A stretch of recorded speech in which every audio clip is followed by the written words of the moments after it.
우리가 신앙생활을 하면서 많은 요소들이 있습니다. 신앙생활이라 하면 참 여러 가지 것들이 있겠지만 중요한 것들, 예배라든지 말씀이라든지 혹은 찬양, 기도, 이렇게 신앙생활의 핵심적인 몇 가지 요소들을 우리는 꼽을 수 있을 겁니다. 이러한 신앙생활은 우리의 일상생활이랑은 조금 구별된 활동들입니다. 이 신앙생활은 우리가 흔히 하는 생각의 활동, 또 육체의 활동에 덧붙여서 영의 활동이 있습니다. 즉 우리 심령 속에 살아있는 이 영이 활동하는 것입니다. 그 신앙생활은 단순히 우리 육체가 이 교회 앞마당을 또 이 성전을 왔다 갔다 하는 것이 아니고, 또 우리의 생각이 늘 하나님을 생각하고 그 말씀을 이해하고자 배우고자 노력하는 것뿐만 아니라 우리의 영혼이 하나님과 함께 무언가를 계속 해가는 것, 이게 우리의 신앙생활이라 할 수 있습니다. 그러므로 신앙생활을 계속 꾸준히 잘 이어가는 사람은 반드시 영혼이 살아 움직이게 됩니다. 영혼이 죽어 있고 영혼이 멈춰 있다라면은 건강한 신앙생활이라 할 수가 없는 것이죠. 그러므로 우리의 신앙은 반드시 영혼과 결탁되어 있습니다. 영혼의 변화가 없는 신앙은 무의미한 신앙이고, 영혼의 변화가 없는 신앙은 무능력한 신앙입니다. 그러므로 우리는 우리 스스로의 영혼에 굉장히 예민하고 민감하게 반응을 해야만 합니다. 그런데 세상의 모든 종교들은 다 영혼을 이야기합니다. 꼭 우리 기독교, 우리 하나님뿐만 아니라 세상의 모든 종교들은 사실 영혼에 대해서 이야기합니다. 그런데 우리가 믿는 참된 신앙과 세상이 말하는 종교와 결정적인 차이점이 있습니다. 그것이 뭐냐면, 세상의 거의 대부분의 종교들은 우리가 행동을 하면 영혼의 변화가 따라오는 수반되는 순서를 가지고 있습니다. 즉 내가 참선을 하고 기도를 하며 육체의 고행과 묵상과 여러 가지 활동을 내 스스로 나의 육체를 쳐서 여러 가지 활동들을 실행하게 되면 나의 영혼이 그 활동을 쫓아오게 되는, 즉 육체의 활동이 앞서 선행되는 것이 거의 대부분의 일반적인 종교들입니다. 그런데 우리 기독교라고 표현할 수 없는 우리가 믿는 참된 이 신앙은 세상 종교와 다르게 새로운 영이 우리 속에 살아서 꿈틀꿈틀거린다라고 이야기를 합니다. 그것이 바로 하나님의 영, 성령입니다.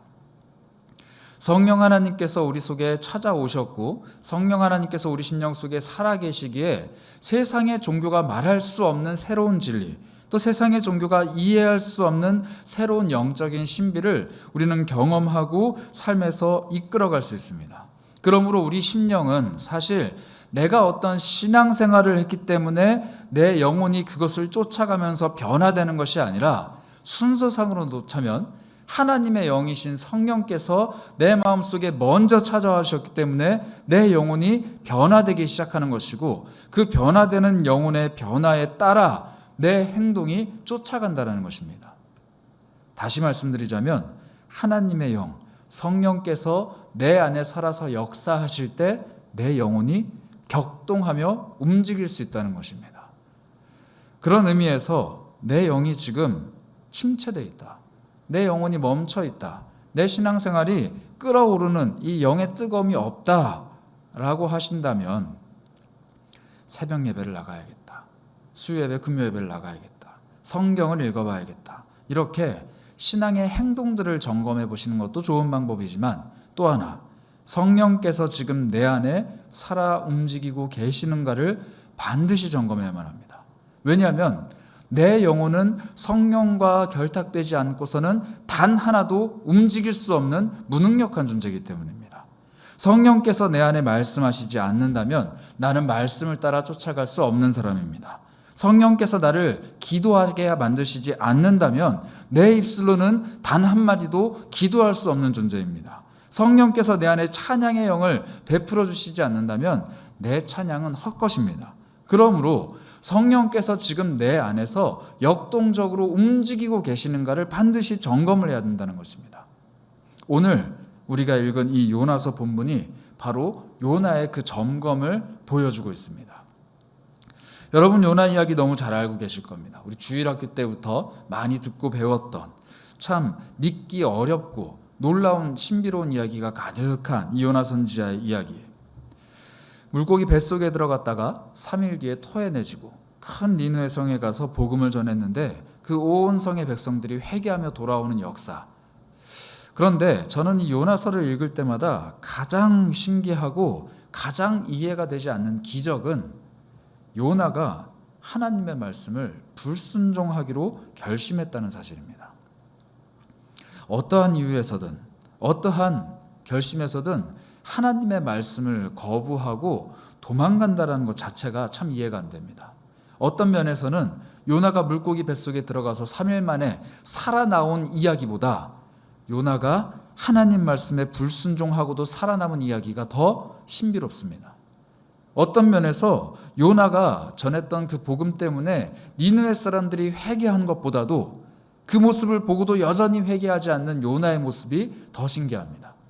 이 요나라는 사람은 참 신기한 사람입니다.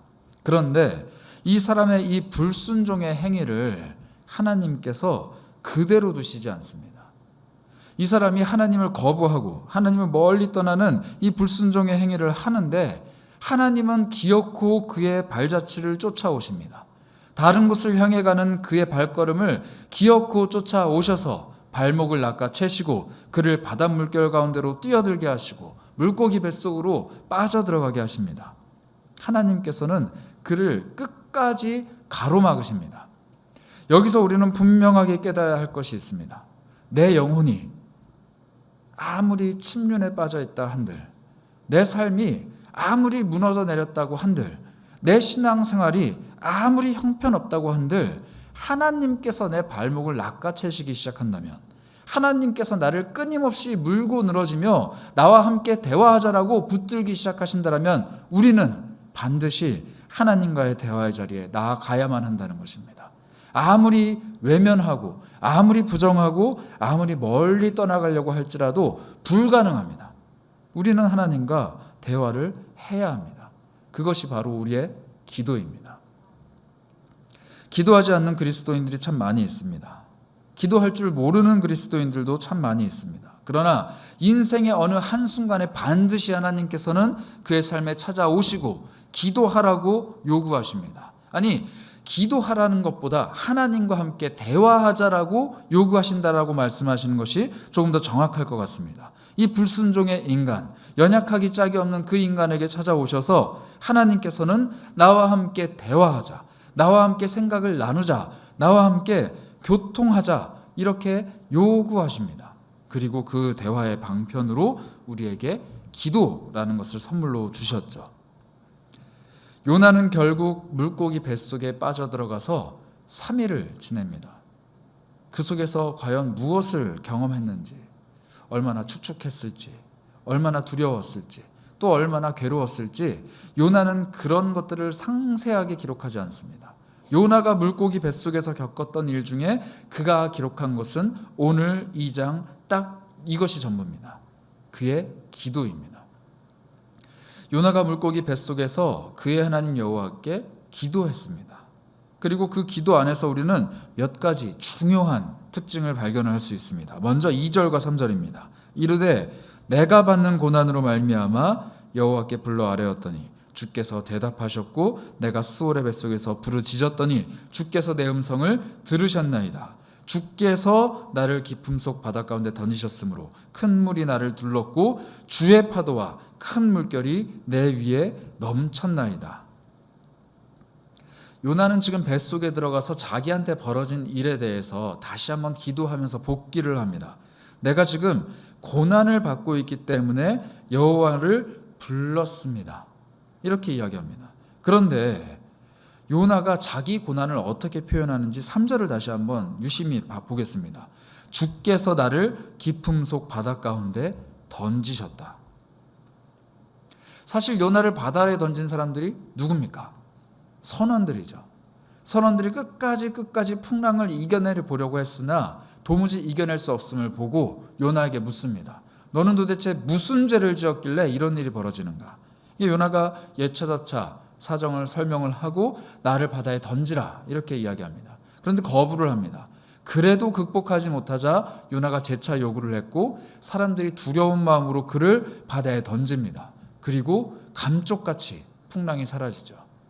요나 때문이었다는 것을 선원들도 알게 되었고 선원들뿐만 아니라 요나도 자기 자신 때문에 이 일이 벌어졌다는 것을 알고 있습니다. 그러므로 내가 받는 이 고난이라고 표현합니다. 그런데 바다에 던진 이가 선원이 아니고 그리고 그 결정을 하게 된 자기 자신이 아니고 주님께서 나를 바다 깊은 곳에 던지셨다라고 고백을 합니다. 지금 요나가 자기 삶을 바라보는 시점이 변화되고 있다는 겁니다. 하나님 앞에서 이 고난을 겪게 된 요나, 그리고 두 손 두 발 다 들고 하나님 앞에 기도하기 시작하고 있는 이 요나가 첫 번째로 겪게 된 것은 내 삶의 모든 문제와 내 삶에 일어난 모든 일들과 내가 지금 겪고 있는 내 삶의 모든 정황들이 주님께로부터 왔다라고 고백을 하는 겁니다. 우리의 기도는 하나님의 손길, 하나님의 존재를 인정하는 것에서부터 시작이 되어야만 합니다. 내가 잘못해서 이 결과가 일어난 거고, 내가 부족해서 이런 일이 벌어진 거고, 우리 가족이 내가 겪고 있는 이 상황과 여건들이 나를 도와주지 못해서 내가 괴로운 것이다 라고 퉁 쳐버리고 하나님 앞에 도움을 그저 구하는 것이 아니라 이 모든 것들이 하나님께로부터 왔다라는 것을 인정하는 그 순간부터 우리 기도가 새로운 국면에 접어들기 시작한다는 것입니다. 인생의 고난이 찾아오면 하나님을 믿지 않는 사람들도 신을 찾습니다. 하나님, 부처님, 누구든 좋으니 나를 제발 도와달라고 이렇게 찾습니다. 하다못해 알지 못하는 신을 위해서도 손을 빌며 물을 떠놓고 기도합니다. 이게 모든 인간이 하는 본능적인 행위입니다. 그러나 다른 그 어떤 종교들도 할 수 없는 더 깊은 차원의 경제 고백, 우리는 우리의 모든 고난과 모든 시련과 모든 아픔들이 주님께로부터 왔다라고 이야기합니다. 내 인생에 펼쳐진 저주가 아니라, 내 죄값이 아니라, 내가 실수한 것에 대한 인과응보가 아니라, 내 삶에 떨어진 운명이 아니라 하나님께로부터 왔다라는 것을 우리는 고백하게 된다는 것이죠. 그리고 그 고백의 시작으로부터 우리의 기도가 새로운 차원으로 펼쳐진다는 것입니다. 오늘 내가 인정해야 되는 나의 삶의 국면은 과연 무엇입니까? 여러분들은 지금 하나님의 손길을 얼마만큼 인정하고 계십니까? 내 삶에서 하나님께서 어루만지고 계시다라고 인정하면서 모든 것들을 하나님의 손길에 맡겨드리는 것이 과연 얼마나 되십니까? 내가 경영하는 내 기업과 내 가족들과 자녀들과 내 삶과 내 마음속에 드는 생각까지도 모든 것이 다 하나님께로부터 온 것이다, 하나님의 손 안에 있다 고백하는 자세가 바로 기도하는 자세라는 것입니다. 예수님께서도 우리에게 이러한 기도의 자세를 보여주셨습니다. 예수님께서도 사실 기도하실 필요가 없는 그분께서도 우리에게 기도하는 자세를 보여주셨습니다. 그런데 그 기도하는 자세, 이 요나처럼 하나님 앞에서 내 모든 것들이 하나님께로부터 왔다라고 인정할 수 있는 그 자세는 바로 모든 것들로부터 단절된 곳에서 시작이 됩니다. 저는 한번 생각을 해봤습니다. 왜 하나님께서 요나를 물고기 뱃속에 넣으셨을까? 사실 요나를 두렵게 만들려면은 그 바다 한복판에 두시는 편이 훨씬 더 효과적입니다. 일렁이는 풍랑에서 어쩌할 바 모르는 선원들에 둘러싸여서 그 배 한가운데 요나가 있을 때 정말 절박한 심정으로 하나님 앞에 기도했을 겁니다. 그런데 요나는 기도하지 않았어요. 그때까지만 해도 기도할 마음이 없었습니다. 차라리 내가 죽었으면 죽었지, 바다에 나를 던져라. 그런데 하나님께서는 자포자기한 모든 것들을 내던져버린 그 요나를 물고기 뱃속에 넣으십니다. 그리고 3일을 그대로 두십니다. 아무것도 하지 않은 채로, 아무것도 손에 쥐지 못한 그 요나가 정말 아무것도 하지 않은 채로 가만히 있게 된 것이죠. 저는 감히 상상을 해보건대 이 기도가 3일째 나오지 않았나 싶습니다. 왜냐하면 이 기도가 끝나자마자 10절에 여호와께서 물고기를 통해 요나를 육지에 토해내셨다고 합니다. 그러니 마지막 날에 기도를 했겠죠. 물론 첫째 날부터 계속 기도가 이어져서 그 기도 끝에 하나님께서 요나를 토해내게 하셨을 수도 있습니다. 그러나 자기 생명을 버릴 만큼, 하나님의 말씀을 거부하고 도망갈 만큼 자아가 굳건했던 이 요나라는 사람이 물고기 뱃속에 톡 들어갔다고 해서 아이고 내가 잘못했구나 라고 회개했다라고 생각하기는 어렵습니다. 생명을 버리려고 했던 그 각오가 있었던 사람이 물고기 뱃속에서 편안하게 있는데 회개를 하겠습니까? 그런데 그 역사가 물고기 뱃속에서 일어납니다. 아무것도 없는 그곳에서, 아무런 두려움도 아무런 위협도 없는 그 고요한 물고기 뱃속에서 요나의 심령이 변화되기 시작합니다. 왜냐하면 그의 생각과 그의 마음과 그가 할 수 있는 일이라고는 하나님과 독대하는 것뿐이기 때문입니다. 가지고 있는 것이 아무것도 없기에 하나님을 마주볼 수밖에 없는 것입니다. 가지고 있는 것이 아무것도 없기에 내 삶에 일어났던 모든 일들을 하나님 앞에서 계산하기 시작하는 겁니다. 그러한 자리가 우리에게 있어야만 합니다. 예수님께서도 그렇게 기도하셨습니다. 마가복음 1장 35절입니다. 새벽 아직도 밝기 전에 예수께서 일어나 나가 한적한 곳으로 가사 거기에서 기도하셨다. 이미 예수님 곁에는 수많은 사람들이 그리고 제자들이 몰려들어왔습니다.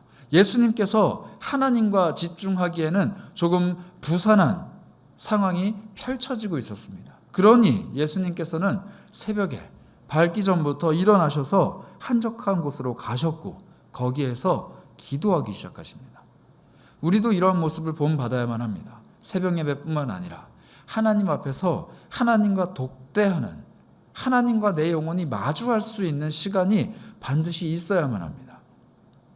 여러분들은 그런 경험을 해보셨는지 모르겠습니다. 정말 기도에 몰두하고 싶어서 모든 것들을 단절하는 그때, 핸드폰도 끄고 나를 찾는 이들에게 내가 잠시 기도할 테니 나를 방해하지 말아달라 부탁하고, 문을 걸어 잠그고 빛을 차단하고 오로지 하나님 앞에 겸손히 고개 숙이며 마음을 조아리던 그러한 경험이 여러분들에게 있으십니까?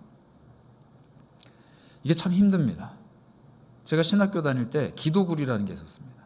들어가면은 문 걸어 잠그고 핸드폰 끄고 불 끄면 아무것도 할 수 없습니다. 그럼 기도할 것 같은데 기도가 안 됩니다. 아무것도 안 됩니다. 그냥 불 끄고 가만히 앉아서 뭘 해야 될지를 모르겠어요. 왜냐하면 기도라는 것은 환경을 조성한다고 해서 나오는 것이 아니기 때문입니다. 내 영혼이 그 공간 안에 들어가야만 합니다. 아무리 요나가 물고기 뱃속에 3일이 아니라 30일, 300일, 아니 30년을 있다고 한들 그의 영혼이 하나님 앞에서 독대하는 자리로 나아가지 않는다면 결단코 회개하는 일이 일어나지 않았을 겁니다. 우리가 아무리 새벽 예배를, 금요 예배를, 기도의 자리를 지키고 기도하는 일에 힘쓴다고 한들 내 영혼이 하나님과 독대하는 법을 모른다면 우리의 심령은 변화되기 쉽지 않습니다. 이 변화를 요나가 이렇게 표현합니다. 오늘 본문 7절입니다. 내 영혼이 내 속에서 피곤할 때에 내가 여호와를 생각하였더니 내 기도가 주께 이르렀사오며 주의 성전에 미쳤나이다. 여러분 이 구절을 한번 유심히 묵상해 보시기 바랍니다. 요나의 모든 기도의 시작이 내 영혼으로부터 시작합니다. 내 영혼이 지금 피곤하다. 요나가 피곤한 것은 사실 몸입니다. 풍랑 속에서 지쳤고 물고기 뱃속에 떨어지는 진기한 경험을 했으며 그 속에서 엄청난 고생 끝에 하나님과 독대하고 있는 이 요나, 만신창이가 되어버린, 모든 것들을 다 잃어버린 이 요나가 내 몸이 너무 공고하다, 내 정신이 너무 피폐하다 이야기하지 않고 내 영혼이 내 속에서 피곤하다 이렇게 이야기합니다. 그가 깨닫게 된 겁니다. 그의 삶이 지금 문제가 아니라 그의 영혼이 문제라는 겁니다. 그의 삶이 지금 하나님 앞에서 도망갔기 때문에 문제이기도 하지만 그의 영혼이 하나님과 마주하고 있지 않기 때문에 피곤하다는 겁니다. 사랑하는 우리 세계롭게 묵별 성도 여러분, 예배의 자리를 아무리 지킨다고 한들 영혼의 피로가 사라지진 않습니다. 예배에서 아무리 큰 은혜를 받았다고 한들 영혼의 피로가 사라지지 않을 수도 있습니다. 왜냐하면 예배는 이곳에서 끝나는 것이 아니고 우리 삶의 현장에서도 끊임없이 이어지기 때문입니다. 우리 영혼을 향한 도전, 우리 영혼을 향한 거대한 물결들은 끊임없이 내 삶에 몰아치는데, 내 영혼은 이곳 주일 한번 예배하는 곳에서 잠깐 안락을 누리다가 삶으로 돌아가서 끊임없이 피곤한 일을 겪고 있는데, 내가 예배하는 그 공간과 내 삶이 펼쳐지는 그 공간이 분리되어 있다면, 아니 더 정확하게 말씀드리자면 내 삶의 모든 영역에 하나님의 손길이 미쳐야 함에도 불구하고 그것들을 인정하지 않고 내가 움켜쥐고 있다면, 그 분야에서만큼은 내 영혼은 피곤할 수밖에 없습니다. 가정의 문제, 경제적인 문제, 자녀의 문제, 인간관계의 문제, 나 자신의 성격의 문제, 내가 앓고 있는 모든 문제들 속에서 내 주도권을 버리지 않고 하나님을 인정하지 않고 내가 그것을 움켜쥐고 있노라 노력한다면 그곳이 바로 물고기 뱃속입니다. 그리고 그곳이 바로 내 영혼을 피곤하게 만드는 곳입니다. 그러나 그때 여호와를 생각하셔야만 합니다. 요나가 고백합니다. 내 영혼이 내 속에서 피곤할 때 내가 여호와를 생각하였더니 내 기도가 주께 이르렀다. 피곤한 이가 여호와 하나님을 생각하기 시작하자 그 입에서 기도가 터져 나옵니다. 아마 탄식과 하나님을 향한 불평, 불만과 하나님을 향한 도전적인 언사가 아니었을까 싶습니다. 왜 나에게 이런 일을, 왜 나에게 이런 일을 펼치십니까? 왜 나에게 이런 일이 일어나야만 합니까? 그 생각들이 계속 반복되고 그리고 발전하고 갈무리가 되기 시작하자 하나님 앞에서 드디어 기도가 됩니다. 우리가 생각하는 것과 기도가 다른 결정적인 차이가 뭡니까? 생각은 내 머릿속에서 맴돌지만 기도는 그 모든 것들이 하나님 앞으로 나아오는 것입니다. 그리고 내가 이 생각에 대해서 이야기하고 하나님께서 그 생각에 대해서 답변을 주시는 자리입니다. 기도는 상호간의 호흡이 일어나는 자리입니다. 기도는 나의 일방적인 RM이 아니라 하나님께서 그것에 대해서 이야기해 주시는 것입니다. 그러니 기도의 자리로 이르렀다라는 것은 자기 자신의 생각이 하나님 앞에서 점점 정돈되고 갈무리가 되고 드디어 하나님의 응답이 나에게 찾아왔다라는 의미입니다. 그리고 그때 요나가 이렇게 이야기합니다. 내 기도가 주께 이르렀사오며 주의 성전에 미쳤나이다. 주의 성전은 예루살렘에 있습니다. 하나님의 성전은 지구상에 한 곳밖에 없습니다. 지금 요나는 물고기 뱃속에 있습니다. 그런데 요나는 감히 물고기 뱃속에 있는 그 자신의 생각이 그리고 자신의 기도가 주님께서 계신 성전에 갔다라고 합니다. 그곳에 이르렀고 미쳤다라고 이야기합니다. 기도를 하던 중에 예루살렘 성전의 환상을 본 걸까요? 아닙니다. 요나는 깨달은 것입니다.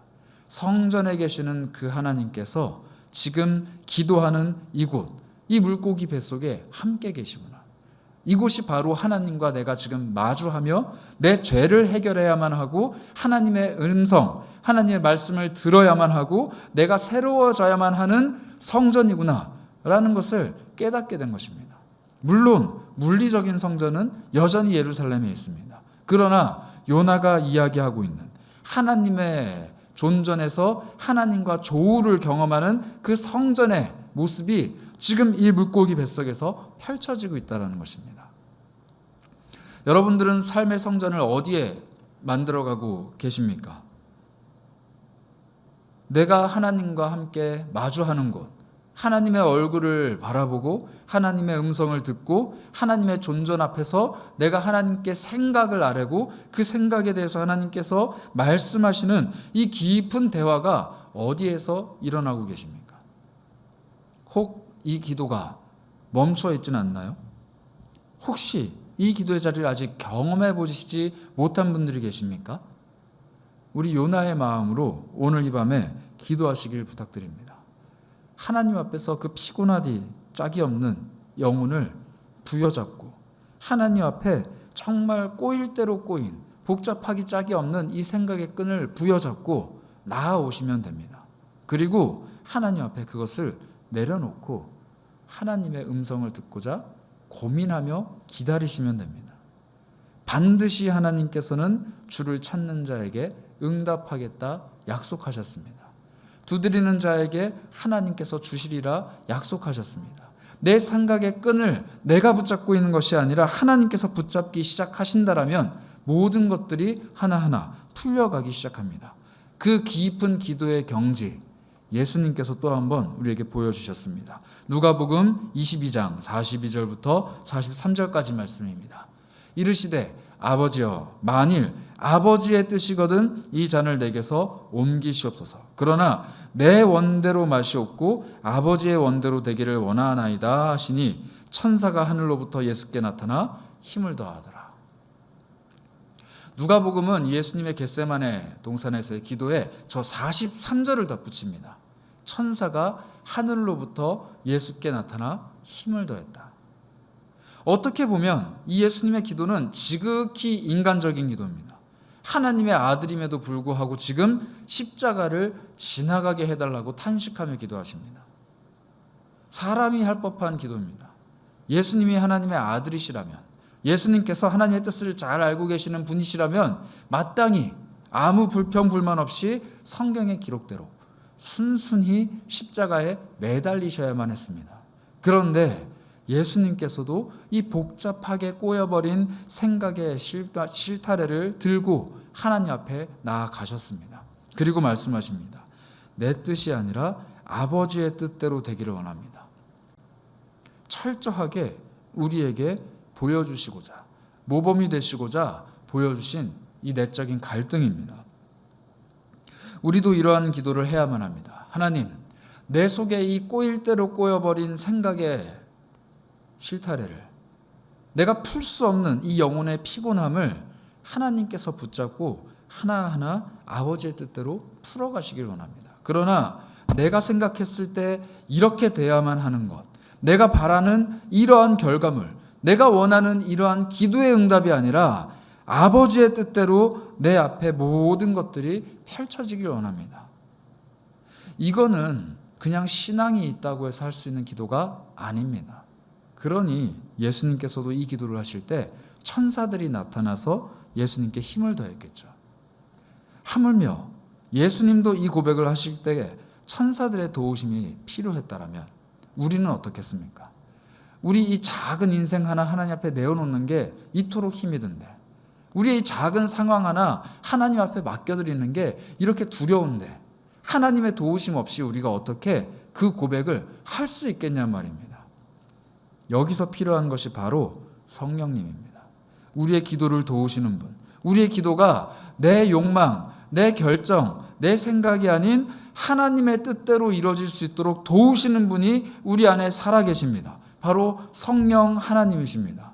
이 모든 갈등을 경험하셨던 예수 그리스도의 영, 그 성령께서 지금 우리 심령 속에 살아계십니다. 그리고 우리가 할 수 없는 기도를 하게 만드십니다. 하나님, 이 문제를 주님 앞에 맡깁니다라는 그토록 어렵고 괴로운 그 한마디 이야기를 할 수 있도록 만드시는 분이 바로 성령님이시라는 것입니다. 그리고 그 모든 기도에 힘을 더하시는 분 또한 성령님이십니다. 하나님께서 계신 성전에 닿기 위해서는 우리는 성령의 도우심이 반드시 필요합니다. 내 뜻이 아니라 하나님의 뜻을 붙잡기 위해서는 성령의 도우심이 반드시 필요합니다. 기도의 영이신 이 성령 하나님의 도움이 내 안에 있어야 한다는 것입니다. 요나는 8절과 9절에서 자기 자신의 기도를 이렇게 표현합니다. 8절입니다. 거짓되고 헛된 것을 숭상하는 모든 자는 자기에게 베푸신 은혜를 버렸사오나 나는 감사하는 목소리로 주께 제사를 드리며 나의 소원을 주께 갚겠나이다. 구원은 여호와께 속하였나이다 하니라. 요나의 기도는 이렇게 끝이 납니다. 거짓되고 헛된 것을 숭상했던 요나의 과거는 자기에게 베푸셨던 모든 은혜들을 버렸던 삶입니다. 그러나 이제는 감사하는 목소리로 주님께 제사드리고 주의 서원을 갚고 구원을 하나님 앞에서 선포하겠다 결심하는 삶, 이 새로운 삶을 요나가 결단하는 것입니다. 요나 스스로 자기가 쫓았던 이 거짓된 것, 헛된 것을 버리겠다라고 고백을 합니다. 그렇다면 이렇게까지 고백하는 이 요나의 찬란한 기도 앞에서 하나님께서 한 말씀이라도 응답을 하셔야 되지 않겠습니까? 내가 너의 기도를 들었노라. 내가 너를 용서하노라. 내가 너를 사용하겠노라. 뭐 이렇게 한 말씀 해주시면 좋은데, 이 9절의 기도가 끝난 후에 여호와께서 말씀하시는 것은 요나가 아니라 물고기입니다. 10절을 한번 볼까요? 여호와께서 그 물고기에게 말씀하심에 요나를 육지에 토하니라. 여호와 하나님께서는 요나에게 단 한마디도 말씀하지 않으셨습니다. 그리고 그저 물고기에게 말씀하실 따름입니다. 우리가 아무리 하나님 앞에서 기도를 한다고 한들 귓가에 혹은 내 심령에 묵묵부답일 때도 있습니다. 그러나 하나님의 응답은 내 심령에게만 들려오는 것이 아니라 내가 기도하는 그 순간 온 천지 만물을 향해 선포되고 계실 겁니다. 하나님의 가장 선하신 것, 가장 좋으신 그 응답은 내 기도의 소리가 시작되는 그 순간 하나님께서 손대고 계신 모든 곳에서 그 기도의 응답을 펼쳐가기 시작하실 것입니다. 내 귓가에 들리지 않기 때문에, 내 눈에 아직 보이지 않기 때문에 그 응답이 더디다라고 말할 수가 있겠습니까? 결코 그렇게 말할 수 없습니다. 하나님의 응답은 반드시 시작되고 반드시 이루어지기 때문입니다. 예수님께서는 좁은 길을 말씀하셨습니다. 하나님께로 나아가는 생명으로 이르는 길은 좁다, 좁은 길이다, 좁은 문을 통과해야만 한다, 이렇게 말씀을 하셨습니다. 이 좁은 문을 통과하기 위해서는 일단 날씬해야겠죠. 영적으로 비만이 있어서는 안 됩니다. 이것저것 덕지덕지 달라붙고 내가 가지고 있는 것들 놓치지 않기 위해서 꽉꽉 움켜쥐고 있는 것들 다 내려놓고 하나님 앞에서 아주 겸손하고 겸허한 나 자신만 있으면 됩니다.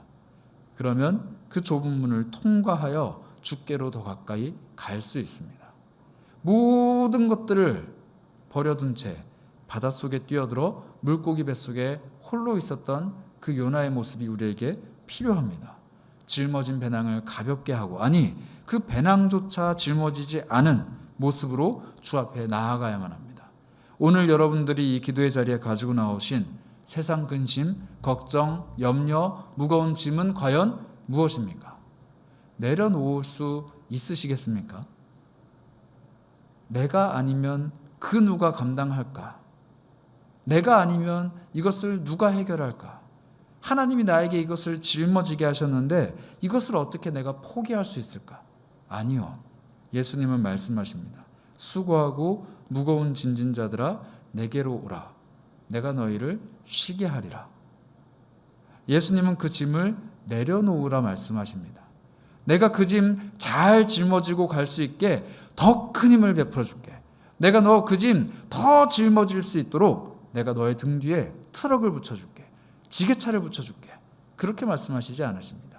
내게로 와서 내려놓고 쉬어라. 그리고 내가 너에게 짊어주는 새로운 짐, 새로운 멍에를 짊어져라.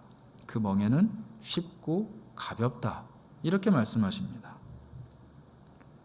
이렇게 우리의 기도는 우리의 삶을 대하는 우리의 태도를 완전히 뒤바꿉니다.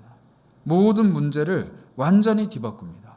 그리고 그 모든 과정은 내 기도를 시작하게 하시는 이, 그리고 그 기도의 방향을 이끌고 가시는 이, 그 기도가 응답되게 하시는 이, 바로 기도의 영이신 성령 하나님으로부터 오는 능력입니다.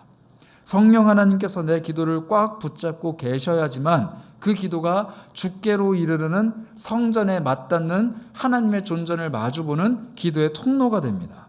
성령께 붙들림 받지 않은 기도는 아무리 깊게 기도를 한다고 한들, 아무리 크게 기도를 한다고 한들, 아무리 오랫동안 기도를 한다고 한들 하나님께로 가까이 다가가는 법을 전혀 모르는 채 이 세상 어딘가에서 배회하고 있는 기도일 뿐입니다. 성령의 도우심에 힘입어서 기도하는 여러분들이 되시길 바랍니다. 기도의 영으로 충만한 사람은 사실 자신이 바라고 원하는 바를 기도하지 않습니다. 삶의 문제에 대해서 집중하며 기도하지 않습니다. 내가 겪고 있는 이 고난을 주님 앞에 세세하고 상세하게 나열하지 않습니다. 왜냐하면 그 모든 것들은 주 앞에 내려놓으면 그만인 겁니다. 오히려 주님께서 나에게 무엇을 말씀하시는가? 내가 지금까지 짊어져 왔던 이 짐을 내려놓은 그 빈자리에 무엇을 채우시길 원하시는가 집중합니다. 그것이 바로 기도의 영의 메인 사람입니다. 오늘 이 밤에 여러분들 새로운 차원의, 새로운 국면에, 새로운 지경을 펼쳐가는 기도의 영을 체험하시기를 축복합니다. 기도할 때 지금까지 내가 오랜 시간 붙들고 있었던 기도의 제목으로 기도하는 것이 아니라 하나님께서 이끌고 가시는 전혀 새로운 차원의 기도를 경험하는 놀라운 은혜의 역사가 여러분들 안에 펼쳐지길 바랍니다. 내가 지금까지 계속 몰두하고 있던 그 기도의 제목들이 더 이상 기도의 제목이 되는 것이 아니라 내려놓는 것이고 새로운 기도의 제목들이 내 속에 충만하게 일어나는 은혜의 역사가 있길 바랍니다. 오늘 그렇게 기도하실 때 성령 하나님이 저와 여러분을 또 우리 세계로 공동체를 붙들고 가시기를 주님의 이름으로 축복합니다.